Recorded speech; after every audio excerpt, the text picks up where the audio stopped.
बिस्मिल्लाहिर्रहमानिर्रहीम अस्सलामु अलैकुम। मैं हूं करामत मुगल और मेरे साथ हैं ईसा नकवी। नकवी साहब, नौ मुंतखब अरकान असम्बली ने हलफ उठा लिया। चंद रोज़ तक हुकूमत भी बनने जा रही है। मौलाना फजलुर रहमान ने, परवेज़ इलाही ने और बहुत सारे लोगों ने पहले दिन ही कह दिया है कि ये कंपनी नहीं चलेगी। लोकली तो सब ने देख लिया, इंटरनेशनली इस डेवलपमेंट पर क्या बज़ है? देखिए, सवाल दो हैं। एक तो ये कि इंटरनेशनली बज़ क्या है, और दूसरा जो सबसे अहम सवाल है वो ये कि इसका इम्पैक्ट क्या होगा। सही। देखिए, शोर तो मचता रहता है, तोते परिंदे चहचहाते रहते हैं, शोर मचाते रहते हैं, लेकिन उनकी आवाज़ जब एक हद से बढ़ती है और फिर ही आपकी नींद डिस्टर्ब होती है ना। बिल्कुल। तो इम्पैक्ट क्या होगा उसके ऊपर बाद में बात कर लेते हैं, हुआ क्या है उसके ऊपर पहले बात कर लेते हैं। आप लोगों ने सीन्स तो देख लिए, क्या हुआ कौमी असम्बली के इजलास में, और चोर चोर के नारे, जिस तरीके से सूरत हाल डेवलप हुई वहाँ पे, आलिया हमज़ा की तस्वीरें, इमरान खान के मास्क, इमरान खान की तस्वीरें, नवाज शरीफ पर मास्क उछाल दिया, ये इन सीन्स के ना अब आदी हो जाए जी। अब आपको कौमी असम्बली में, पंजाब असम्बली में ख़ास तौर पे ये आपको सीन्स नज़र आएंगे। और पहले दिन ही पता चल गया कि जो बिज़नेस ऑफ द हाउस है वो कोई सुकून से चलने वाला नहीं है। सही। एक के बाद एक टेंशन। तो जो आपका पहला एक प्री रिक्विजिट था ना कि एक अप एंड फंक्शनिंग डेमोक्रेसी, एक अप एंड फंक्शनिंग गवर्नमेंट, एक ऐसी पार्लियामेंट जहाँ पर हर इजलास जो है वो प्रोरोग ना करना पड़ रहा हो, जहाँ पर कार्रवाई जो है वो अगले दिन के लिए या गैर मुअय्यना मुद्दत के लिए मुलतवी ना करनी पड़ रही हो, जहाँ कुर्सियाँ ना चल रही हों, जहाँ नारे ना लग रहे हों, जहाँ पर कोई लेजिस्लेशन प्रॉपरली काम हो रहा हो, कमेटीज़ काम कर रही हों, वो सूरत हाल बनती हुई दिखाई नहीं दे रही। सही। तो ये तो है वो लोकली सीन्स जिनकी यानी कि इसके साथ जीना सीख लें अब। दूसरा ये कि इसको इंटरनेशनली रिपोर्ट कैसे किया गया, और रिपोर्ट से हटकर अमेरिका में एक बड़ी डेवलपमेंट हुई है, और ये बारूदी सुरंगें हैं, छोटी छोटी बारूदी सुरंगें। कब किस पे पाँव आता है, कब कौन सी फटती है, फट सकती है या नहीं फट सकती है, ऐसे ही नकारा कर दी जाती है, ये भी एक बड़ा क्वेश्चन होगा। लेकिन एक तो ये आप लोगों ने देख लिया होगा, रिपोर्टिंग जो इसकी इंटरनेशनली हुई है उस पर पाकिस्तान के इलेक्शंस के हवाले से जो कुछ कहा जा रहा है, बहुत सारी चीज़ें हैं जिनको शायद पाकिस्तान में रिपोर्ट करने पे भी पाबंदी हो। जी। अब सवाल आ जाता है कि जो अमेरिका में हुआ है, अमेरिका में जो आपको पता है ना कि जब शादी होती है, हमारे यहाँ तो है ना रिवाज, मुंह दिखाई देते हैं, सलामी देते हैं। तो मुंह दिखाई भी मिली है और सलामी भी मिली है। सलामी हम अगली वीडियो में डिस्कस करेंगे, जो सदर बाइडन की तरफ से शहबाज सरकार, जिसने भी आना है तो शहबाज सरकार के लिए सलामी आ गई है। वो सलामी क्या आई है वो बड़ी इंटरेस्टिंग है। लेकिन जो मुंह दिखाई दी गई है ना, वो बारूदी सुरंगें हैं। अच्छा। और इनका इम्पैक्ट भी यानी कि इवेंचुअली होगा। कब होगा, कैसे होगा? 4-5 मार्च को पहला नतीजा तो आ जाएगा इसका। एक ख़त लिखा गया है जो 31 कांग्रेस के, अमेरिकी कांग्रेस के अरकान ने लिखा है। अच्छा, सबसे पहले तो मैं आपको बता दूंगा इनका प्रोफाइल क्या है। आप इनके नाम उठा के पढ़ें, जिन 31 लोगों ने इसको साइन किया है, दस्तखत किया है, ये सारे के सारे डेमोक्रेटिक पार्टी के, एक ही पार्टी के रिप्रेजेंटेटिव्स हैं। सही। सारे डेमोक्रेटिक पार्टी, और डेमोक्रेटिक पार्टी जो रूलिंग पार्टी है। सदर बाइडन जिस पार्टी के हैं और उसकी वजह से सदर हैं, एंटनी ब्लिंकन जिस पार्टी को रिप्रेजेंट करते हैं, सही। और अहम ओहदों पर मौजूद, और इन्हीं दोनों अशखास को ये ख़त लिखा गया। सही। उस ख़त के मदरजात जो हैं वो बहुत डैमेजिंग हो सकते हैं।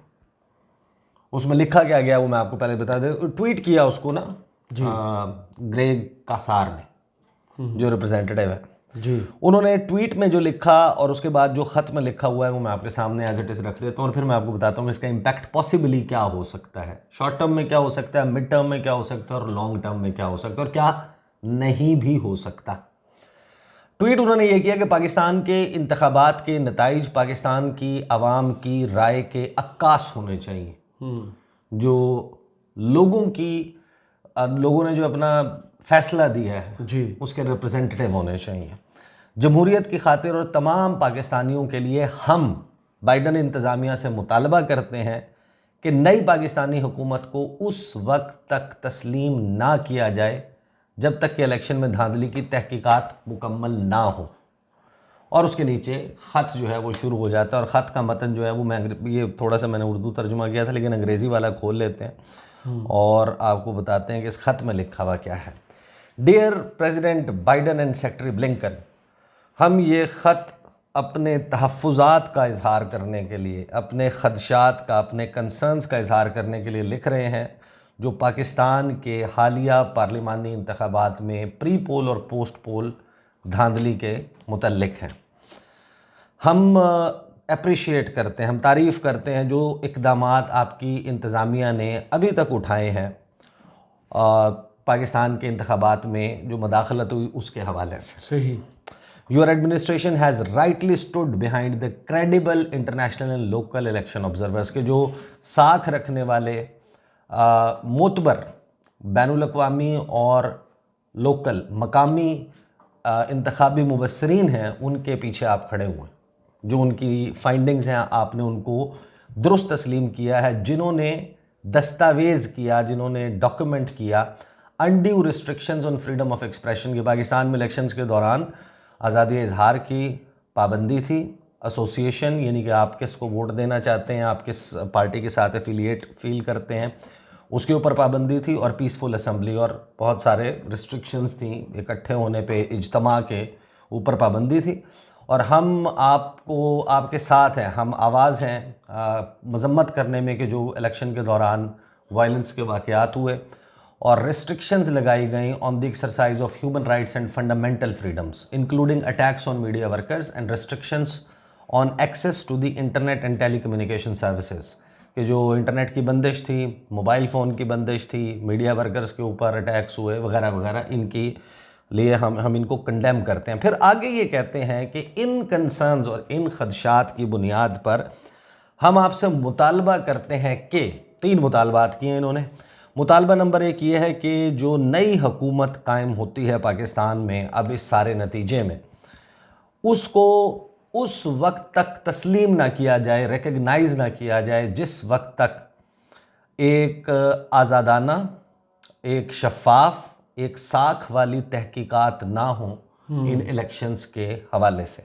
यह है नंबर 1 मुतालबा। मुतालबा नंबर 2, पाकिस्तानी अथॉरिटीज़ को, पाकिस्तानी हुकाम को कहा जाए कि कोई भी शख्स जो कि सियासी तकारीर की वजह से, सियासी एक्टिविटीज़ की वजह से इस वक्त कैद में मौजूद है, उसको फौरी तौर के ऊपर रिहा किया जाए।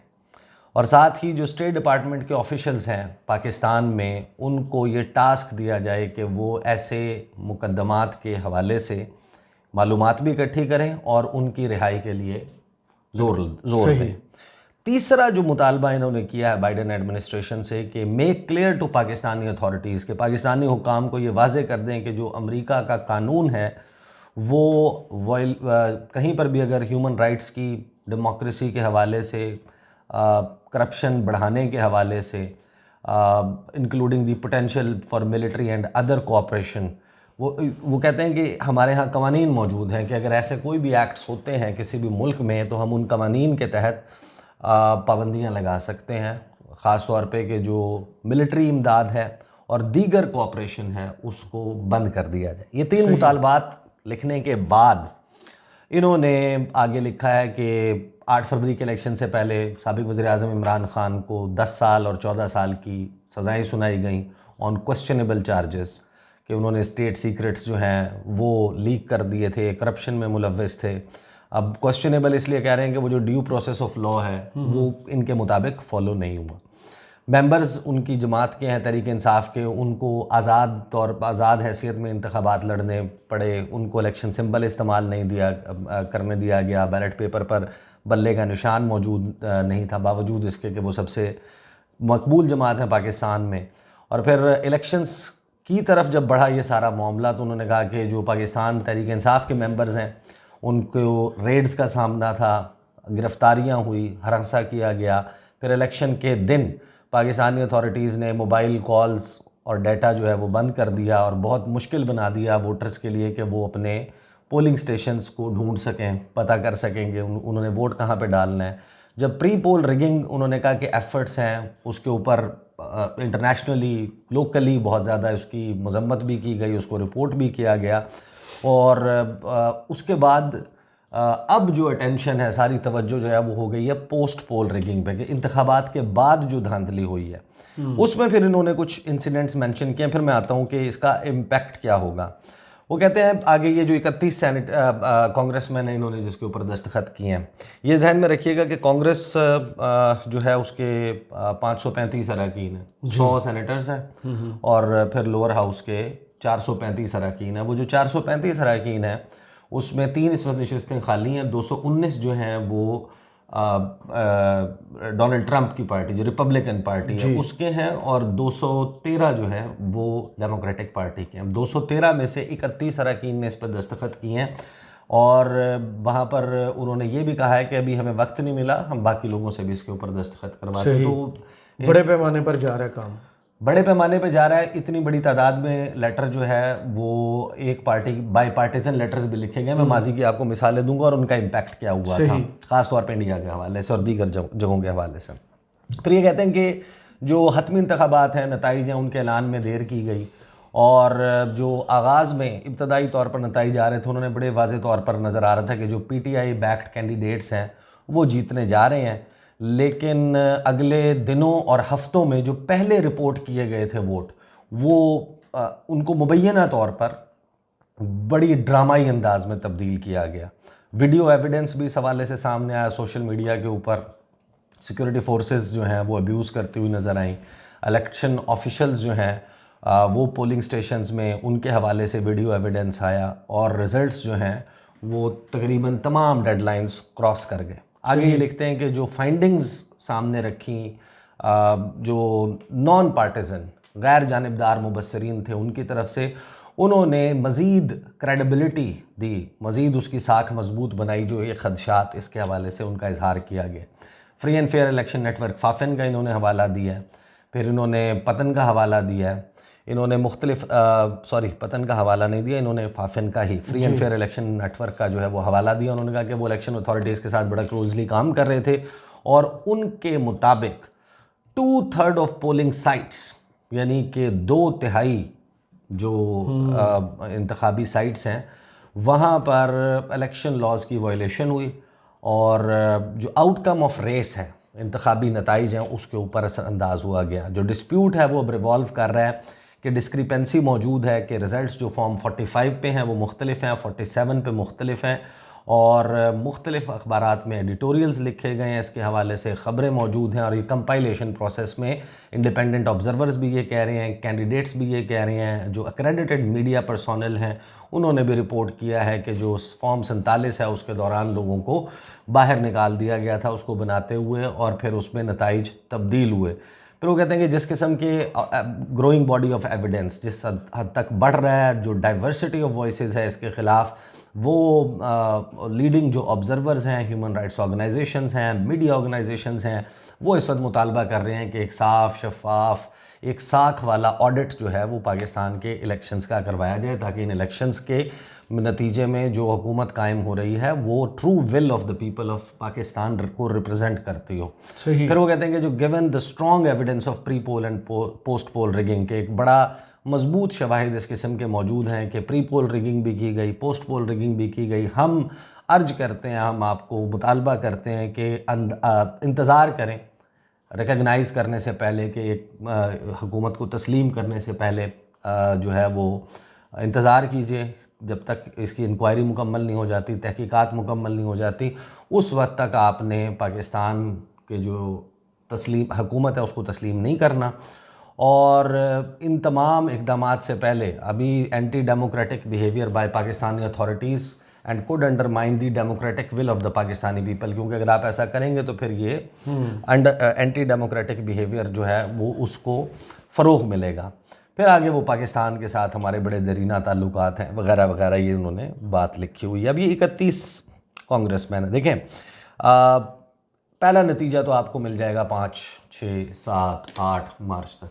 सही। जब भी हुकूमत कायम होती है तो दुनिया भर से मुख्तलिफ ममालिक अपने अपने लेवल्स के ऊपर, फॉर एग्ज़ाम्पल यानी कि सदर जो है उसकी तरफ से मुबारकबाद आनी चाहिए वज़ीर आज़म को जी, और जो सेक्रेटरी ब्लिंकन है उनकी तरफ से जो भी वज़ीर ख़ारजा बनता है उनको मुबारकबाद आनी चाहिए और फ़ोन कॉल एक्सचेंज होना चाहिए। अच्छा, उसके भी तरीक़ाकार हैं, यानी हमें पता है कि जो बाइडन का और इमरान खान का रब्ता नहीं हुआ था, शहबाज शरीफ का और सदर बाइडन का भी रब्ता नहीं हुआ था। शहबाज शरीफ को मुबारकबाद दी थी एंटनी ब्लिंकन ने। इमरान खान को ऑफ़र की गई थी कि आपको वज़ीर ख़ारजा एंटनी ब्लिंकन फ़ोन करेंगे, and he turn down that request कि वो मेरा काउंटर पार्टी नहीं है, वो मुझे क्यों करेगा मुबारकबाद का फ़ोन। तो उन्होंने तो फ़ोन लेने से इनकार कर दिया था। शहबाज शरीफ को मुबारकबाद उनकी तरफ से आई थी और फिर शहबाज शरीफ की एक मुलाकात हुई थी जब अक़वाम मुत्तहिदा जनरल असम्बली इजलास था, उसके मौके पर जो डिनर दिया जाता है, जो अमेरिका ने बहैसियत होस्ट और पूरी दुनिया के जो डेलीगेशंस हैं, हेड ऑफ डेलीगेशंस, उनके लिए एक इवेंट रखा हुआ था और वहाँ पर जितने डेलीगेट्स आए हुए थे वो लाइन बना के खड़े हो गए थे और उनमें हमारे वज़ीर आज़म भी लग गए थे। हाँ, वो 1.5-2 घंटे के बाद, 2.5 घंटे के बाद लाइन में लग के उनका नंबर आया था। उन्होंने एक तस्वीर उतरवाई थी, कुछ 2.5 मिनट का टोटल इंटरेक्शन था। बिलावल भी थे उसमें और शहबाज शरीफ भी थे और उनके इंटरेक्शन की तस्वीर उतरी थी। थोड़ी सी बात हुई थी, बड़ा ब्रीफ किस्म का इंटरेक्शन था और हमने प्रेस रिलीज़ भी जारी की थी कि मुलाकात हुई, अहम मामलात पर बाहमी दिलचस्पी के अमूर पर बहुत कुछ हुआ। अच्छा, ये देखें, एक तो पहली बात तो आपको पता चल जाएगी मुबारकबाद के पैगामात से और वो किस नौइयत के होते हैं, कितनी गर्मजोशी से पाकिस्तान की नई एडमिनिस्ट्रेशन को, वो तो इम्पैक्ट अभी इंटरेस्टिंग होगा देखना। लेकिन असल बात ये है कि देखें, जब अमेरिका ने कुछ करना होता है ना तो उसको इन लेटर्स की ज़रूरत नहीं होती। अच्छा, और जब उसने कुछ नहीं करना होता ना तो आप जितने मर्जी लेटर लिख लें, कुछ भी नहीं होता। सही मिसाल मैं आपको देता हूँ। देखें, इंडिया है अब हमारा पड़ोसी मुल्क है। इंडिया के साथ अमेरिका का एक इंटरेस्ट है। वो क्या है कि इंडिया चाइना के अगेंस्ट उनकी जो एंटी चाइना गेम्स हैं उसमें उनकी प्रॉक्सी के तौर पे, उनके पिट्ठू के तौर पे काम करता है। अब इंडिया जो मर्जी ओवरस्टेप कर ले, अमेरिका को कोई फ़र्क नहीं पड़ता। अमेरिका का एक कानून है काटसा, countering American adversaries through sanctions act, यानी कि रूस से कोई भी मुल्क बड़े पैमाने पे सोफिस्टिकेटेड वेपन्स की ख़रीदारी करेगा, उस पे अमेरिका विल स्लैप सैंक्शंस, पाबंदियाँ लगा देगा। उन्होंने तुर्की के साथ बेहतरीन ताल्लुकात और पर्सनली बहुत अच्छे ताल्लुक था डोनाल्ड ट्रंप का और तैयब अर्दवान का। तैयब अर्दवान ने जिस वक्त S-400 मिसाइल डिफेंस सिस्टम लिया, उनको ना सिर्फ F-35 तैयारों के प्रोग्राम से निकाल दिया, बल्कि जिस वक्त he was out going president 27 दिसंबर 2020 को, यानी अभी प्रेसिडेंट इलेक्ट बाइडन हो चुका था, ओथ नहीं उठाया था, जनवरी की 20 तारीख को ओथ उठाया था, 27 दिसंबर को जाते जाते डोनाल्ड ट्रंप ने सैंक्शंस लगा दी थी, पाबंदियां तुर्की पे। वही S-400 मिसाइल डिफेंस सिस्टम खरीदा इंडिया ने, कोई पाबंदी नहीं लगाई। बाय पार्टीजन लेटर्स लिखे गए। सही, यानी बाय पार्टीजन का मतलब ये है कि रिपब्लिकन्स और डेमोक्रेटिक पार्टी, उन दोनों की तरफ से मुख्तलिफ सेनेटर्स ने और कांग्रेस वुमेन ने खतूत लिखे और उन्हें प्रेसिडेंशियल वेवर दे दिया गया। और उसमें कहा गया सिर्फ 2 लाइनें कि अमेरिका, हमारा बड़ा इंटरेस्ट है उनके साथ और हमारे लिए स्ट्रेटेजिकली वो बहुत इंपॉर्टेंट है, लिहाजा ये पाबंदियां नहीं लगाई जाएंगी। सही। अब आ जाएं आप United States International Commission for International Religious Freedom, USCIRF, United States Commission for International Religious Freedom, हर साल एक रिपोर्ट जारी, हर साल इंडिया के बारे में जो रिपोर्ट आती है, जो वहाँ पर जिस किस्म के माइनॉरिटीज़ के साथ जो सलूक रवा रखा जाता है, वहाँ पर उसमें लिखा जाता है कि ये ख़ास तशवीश वाले ममालिक की फ़हरिस्त में शामिल किया जाए, कंट्रीज़ ऑफ पर्टिकुलर कंसर्न। उसके फॉलो अप में होना होता है कि उन पर पाबंदियाँ लगनी होती हैं। हर साल उसके ऊपर खतूत लिखे जाते हैं। इसी तरह ये पार्टीजन, बाय पार्टीजन, उसी पार्टी के लोग ख़त लिख रहे होते हैं कि इंडिया के ऊपर पाबंदियाँ लगा दो, ख़ास तशवीश वाले ममालिक के फ़हरिस्त में सरे फ़हरिस्त, लेकिन वो लाडला बच्चा है ना, लेकिन वहाँ पर फिर आपको वेवर मिल जाता है।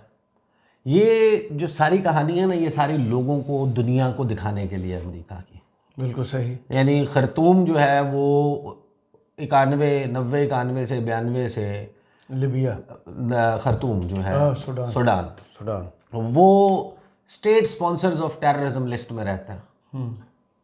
जिस दिन वो इसराइल को तस्लीम करता है तो रियासत जो है वो दहशतगर्दों की स्पॉन्सर नहीं रहती, शफकत का हाथ आ जाता है, निकाल देते हैं। हाँ। तो ये मैं आपको बताऊं कि इसका कोई मेरी ज़ाती राय में इम्पैक्ट होगा तो सिर्फ एक सूरत में होगा। वो क्या?